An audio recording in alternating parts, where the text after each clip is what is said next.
ಸತೀಶ್ ಅವರು ಮಾತಾಡಿದ್ದಾರೆ. ನಾವೆಲ್ಲರೂ ಕೂಡ ಏನ್ ರಾಜಣ್ಣ ಸಾಹೇಬ್ರು ಏನ್ ಮಾತಾಡ್ತಾರೆ ಅಂತ ಕೇಳಬೇಕು ಅನ್ನುವಂತ ಒಂದು ಉತ್ಕಟವಾದ ಉತ್ಸುಕತೆಯಲ್ಲಿ ನಾವು ಕಾಯ್ತಾ ಇದ್ದೀವಿ.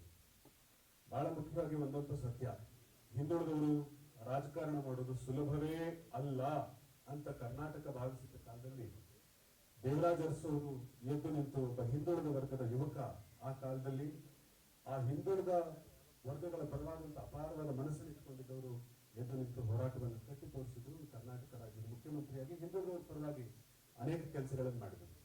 ಅದಾದ ನಂತರ ಮತ್ತೆ ಧ್ವನಿ ಇಲ್ಲದ ಸಮುದಾಯಗಳಿಗೆ ಶಕ್ತಿ ಕೊಡುವಂತ ಒಂದು ಚಾಂಪಿಯನ್ ಯಾರಪ್ಪ ಅಂತಂದ್ರೆ ಇಡೀ ಕರ್ನಾಟಕ ಹೇಳೋ ಹೆಸರು ಮಾನ್ಯ ಶ್ರೀಮಾನ್ ಸಿದ್ದರಾಮಯ್ಯ ಸಾಹೇಬರ ಹೆಸರು ಅನ್ನೋದನ್ನ ಯಾರು ಮರಿಬಾರದು. ಯಾಕೆಂದ್ರೆ ನಾನು ಕೂಡ ಮಾತನ್ನು ಹೇಳ್ತೇನೆ, ಸಿದ್ದರಾಮಯ್ಯನವರು ಕರ್ನಾಟಕದಲ್ಲಿ ಸ್ವಾಭಿಮಾನಕ್ಕೆ ಹೆಸರಾದವರು. ಮಾನ್ಯ ಕೆ ಎ ರಾಜಣ್ಣ ಸಾಹೇಬರು ಕೂಡ ತುಮಕೂರು ಜಿಲ್ಲೆ ಒಳಗಡೆ ಎಷ್ಟೋ ಸರ್ತಿ ಜನ ಅವ್ರ ಮುಂದೆ ಬೆನ್ಬಾಗಿ ಅವ್ರ ಹತ್ರ ನಿಂತಾಗ ಎದೆ ಎದ್ದು ನಿಂತ್ಕೊಳ್ಳ ಅಂತ ಹೇಳಿ ಮಾನ್ಯ ಕೆ ಎಂ ರಾಜಣ್ಣವರು ಸ್ವಾಭಿಮಾನವನ್ನು ತುಂಬುದು ನಾವು ನೋಡಿದ್ದೀವಿ. ನಾನು ಕೂಡ ಸಿದ್ದರಾಮಯ್ಯನವ್ರ ಹತ್ರ ಹೋದಾಗ ಬಹುಶಃ ನನಗೆ ಈ ಘಟನೆ ನಾನು ಶೇರ್ ಮಾಡ್ಕೋಬಹುದು. ನನ್ನ ತಾಯಿಗೆ ಕೆಲಸ ಕೊಟ್ಟವ್ರು ಸಿದ್ದರಾಮಯ್ಯನವರೇ. ಬಹಳ ಜನಕ್ಕೆ ನೀವು ಗೊತ್ತಿದೆ ಇಲ್ವೋ ಗೊತ್ತಿಲ್ಲ, ಬಟ್ ಸಿದ್ದರಾಮಯ್ಯನವ್ರು ಹೇಳ್ತಿರ್ತಾರೆ ಇವರಮ್ಮ ನಾನೇ ಕೆಲಸ ಕೊಟ್ಟಿದ್ದು. ಆದ್ರೆ ನನಗೂ ಕೂಡ ರಾಜಕಾರಣದಲ್ಲಿ ನನ್ನ ಕೈಗೊಂದು ಪೆನ್ನು ಪೇಪರ್ ಕೊಟ್ಟವರು ಕೂಡ ನನಗೆ ನನ್ನ ಜೀವನದ ಮೊಟ್ಟ ಮೊದಲ ರಾಜಕೀಯ ಅಧಿಕಾರ ಕೊಟ್ಟವರು ಕೂಡ ಸಿದ್ದರಾಮಯ್ಯನವರೇ. ಜೊತೆಗೆ ಇಡೀ ಕಾಂಗ್ರೆಸ್ ಪಕ್ಷ ಮತ್ತು ಕಾಂಗ್ರೆಸ್ ಪಕ್ಷದ ಅಧ್ಯಕ್ಷರು ಎಲ್ಲರನ್ನೂ ಕೂಡ ನಾನು ಈ ಸಂದರ್ಭದಲ್ಲಿ ಸ್ಮರಿಸಬೇಕಾಗ್ತದೆ. ತುಮಕೂರಿನಲ್ಲಿ ಪರಮೇಶ್ವರ್ ಸಾಹೇಬರು, ರಾಜಣ್ಣ ಸಾಹೇಬರು, ಖರ್ಗೆ ಸಾಹೇಬರು, ಇವರೆಲ್ಲರ ಸಹಕಾರದಿಂದ ನನಗೊಂದು ಅವಕಾಶ ಸಿಕ್ಕಿದೆ.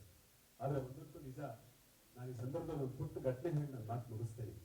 ಬಾಬಾ ಸಾಹೇಬ್ ಅಂಬೇಡ್ಕರ್ ಒಂದು ಮಾತು ಹೇಳ್ತಾರೆ, ಹಿಂದುಳಿದವರಿಗೆ ಅಧಿಕಾರ ಸಿಗಬೇಕು, ದುರ್ಬಲರಿಗೆ ಅಧಿಕಾರ ಸಿಗಬೇಕು, ದಲಿತರಿಗೆ ಅಧಿಕಾರ ಸಿಗಬೇಕು ಅಂತ ನಾವು ಮಾತನಾಡ್ತೀವಿ. ಆದ್ರೆ ಅಧಿಕಾರ ಸಿಗಬೇಕಾದ್ರೆ ನಾವು ಒಟ್ಟಾಗಬೇಕು.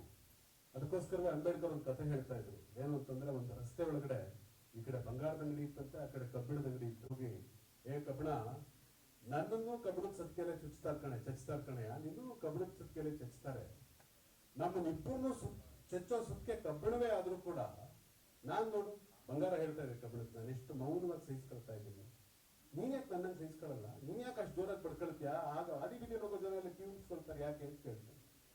ಆಗ ಆ ಕಬ್ಬಿಣ ಹೇಳ್ತಂತೆ, ನೋಡು ನೀನ್ ಬಂಗಾರ, ನಿನ್ನ ಹೊಡಿತಾ ಇರೋ ಸುತ್ತಿಗೆ ಕಬ್ಬಿಣ, ನಿನ್ನ ಬೇರೆಯವ್ರು ಯಾರೋ ಹೊಡಿತಾವ್ರೆ ಅದಕ್ಕೆ ಮೌನವಾಗಿ ಸಹಿಸ್ಕೊಳ್ತಾ ಇದೆಯಾ.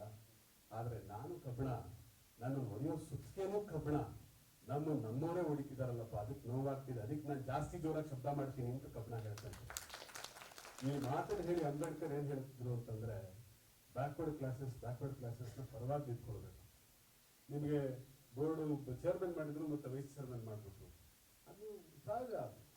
ಇಡೀ ರಾಜಕೀಯ ಜೀವನವನ್ನು ನೋಡ್ತಾ ಹೋದ್ರೆ ಸಿದ್ದರಾಮಯ್ಯನವರು ಎಷ್ಟು ಸರ್ತಿ ಮುಖ್ಯಮಂತ್ರಿ ಆಗೋ ಅವಕಾಶಗಳನ್ನು ಕಳ್ಕೊಂಡ್ರು. ನೀವೇ ಚೀಫ್ ಮಿನಿಸ್ಟರ್ ಅಂತ ಹೇಳ್ತಾ ಇದ್ರು, ಆದ್ರೆ ಆ ದಿವಸ ಬಂದಿದ ತಕ್ಷಣ ಧರ್ಮ್ ಸಿಂಗ್ ಆಗ್ಲಿ ಅಂತಿದ್ರು. ನೀವೇ ಚೀಫ್ ಮಿನಿಸ್ಟರ್ ಅಂತ ಹೇಳ್ತಾ ಇದ್ರು, ಆ ದಿವಸ ಬಂದ ತಕ್ಷಣ ಪಟೇಲ್ ಆಗ್ಲಿ ಅಂತಿದ್ರು. ಸೊ ಈ ತರದ ಬಹುಶಃ ರಮೇಶ್ ಬಾಬು ಅವರು ಕೂಡ ಇದನ್ನ ಅನುಭವಿಸಿದ್ದಾರೆ ನನಗೆ ಗೊತ್ತು. ಯಾಕೆಂದ್ರೆ ಮೊನ್ನೆ ಇಷ್ಟೆಲ್ಲ MLC ಚರ್ಚೆ ಆಗುವಂತ ಸಂದರ್ಭದಲ್ಲಿ ಏನೆಲ್ಲ ಆಯ್ತು ಅನ್ನೋದನ್ನ ಅವರು ಕೂಡ ಕಂಡಿದ್ದಾರೆ. ಸೊ ಈ ಎಲ್ಲವನ್ನೂ ಕಂಡು ಅರಗಿಸಿಕೊಂಡು ಮುಂದೆ ನಡೆದರೆ ಮಾತ್ರ ನಾವು ಒಂದು ಹೆಜ್ಜೆ ಮುಂದೆ ಹೋಗಕ್ಕೆ ಸಾಧ್ಯ. ನಾವು ಇದನ್ನೆಲ್ಲವನ್ನು ಅರಗಿಸ್ಕೊಳ್ತೀವಿ. ನಾನು ಹೀಗಾಗಿ BMTC ಚಾರ್ಜ್ ತಗೊಳಕ್ ಹೋಗ್ಬೇಕಾದ್ರೆ ನಾನು ಕಾರಲ್ಲಿ ಹೋಗ್ಲಿಲ್ಲ. BMTC ಬಸ್ ಸ್ಟ್ಯಾಂಡಿಗೆ ಹೋಗಿ, ಅಂದ್ರೆ ನಮ್ಮ ಬೆಂಗಳೂರು ಮೆಜೆಸ್ಟಿಕ್ ಇಂದ ನಾನು BMTC ಬಸ್ಸಲ್ಲೇ ಟ್ರಾವೆಲ್ ಮಾಡ್ತಾ ಜನಸಾಮಾನ್ಯರನ್ನ ಮಾತನಾಡಿಸ್ತಾ BMTC ಬಸ್ನಲ್ಲಿ ಏನ್ ನಿಮ್ಗೆ ಕೊರತೆ ಇದೆ ಅನ್ನೋದನ್ನ ಅವ್ರನ್ನ ಕೇಳ್ತಾ ಕಡೆಗೆ ಕಚೇರಿಗೆ ಹೋಗಿ ಅಲ್ಲಿ BMTCಯ ನೌಕರರ ಜೊತೆಗೆ ಸಂವಾದ ನಡೆಸಿ, ಯಾವುದೇ ಪುರೋಹಿತರನ್ನ ಕರೀದೆ ನನ್ನ ತಾಯಿಯನ್ನ ಕರ್ಕೊಂಡೋಗಿ ನನ್ನ ತಾಯಿ ಕೈಲಿ ಪೂಜೆ ಮಾಡಿಸಿ ನಾನು ಕಚೇರಿ ಒಳಗಡೆ ಹೋದೆ. ಯಾಕೆ ಹೇಳ್ತಾ ಇದ್ದೀನಿ ಅಂತಂದ್ರೆ, ನಾವು ಈ ಸ್ವಾಭಿಮಾನವನ್ನು ಕಲಿಯೋಣ. ಸಿದ್ದರಾಮಯ್ಯವ್ರು ಇದೊಂದು ಗಂಟೆ ಹೇಳಿ ಮಾತು ಮುಗಿಸ್ಬಿಡ್ತೀನಿ ಸರ್, ದಯವಿಟ್ಟು ಇದನ್ನ ನನ್ನನ್ನ ಚೇರ್ಮನ್ ಆಗಿ ಅನೌನ್ಸ್ ಮಾಡ್ಬೇಕಾದ್ರೆ ಕೂಡ ಸಿದ್ದರಾಮಯ್ಯವ್ರು ನನಗೆ ಅನೌನ್ಸ್ ಮಾಡ್ತಾರೆ ಅಂತ ಗೊತ್ತಾದ ತಕ್ಷಣ ನಾನೇನ್ ಮಾಡಿದೆ, ಖುಷಿಗೋ ಕೃತಜ್ಞತೆಯ ಭಾವಕ್ಕೋ ಅವ್ರ ಮುಂದೆ ಬೆನ್ಬಾಗಿ ಸರ್ ಧನ್ಯವಾದ ಅಂತ ಕಾಲ್ ಮುಟ್ಟಿದೆ. ಪುಣ್ಯಾತ್ಮ ಅಧಿಕಾರ ಕೊಡಬೇಕಾದ್ರೆ ಹೆಂಗ್ ಕೊಡ್ತಾರೆ ಅಂತಂದ್ರೆ, ಅಂದ್ಬಿಟ್ಟು ಏಹಯ ಕಾಲಕ್ಕೆ ಬೀಳಬಾರ್ದು, ಇಟ್ ಈಸ್ ಮೆಂಟಲ್ ಸ್ಲೇವರಿ, ಕಾಲಕ್ಕೆ ಬೀಳಬಾರ್ದು ಯಾರ್ದು, ಇಟ್ ಈಸ್ ಮೆಂಟಲ್ ಸ್ಲೇವರಿ. ಸ್ವಾಭಿಮಾನದಿಂದ ಎದೆ ಎತ್ಕೊಂಡಿರ್ಬೇಕು, ಗೊತ್ತಾಯ್ತಾ? ಸ್ವಾಭಿಮಾನದ ಪಾಠವನ್ನು ಹೇಳಿದ ರೀತಿ ಅದು, ಸ್ವಾಭಿಮಾನದ ಪಾಠವನ್ನು ಹೇಳಿದ ರೀತಿ ಅದು. ನಾವು ಬೆನ್ ಬಾಗಿಸಿ ಸಾವಿರಾರು ವರ್ಷಗಳಿಂದ ಬದುಕಿದ್ದೀವಿ, ಎದೆ ಎತ್ಕೊಂಡು ನಿಂತ್ಕೊಳ್ಬೇಕು ಅಂತ ಹೇಳಿದ ರೀತಿ ಆ ಮನುಷ್ಯ ಅದು. ಹೀಗೆ ಇದೆಲ್ಲವನ್ನೂ ನೆನಪಿಸ್ಕೊಳ್ತಾ ಈ ಒಂದೆರಡು ಮಾತಾಡೋದಕ್ಕೆ ಅವಕಾಶ ಕೊಟ್ರಿ. ಧನ್ಯವಾದ, ನಮಸ್ಕಾರ. ಧನ್ಯವಾದ.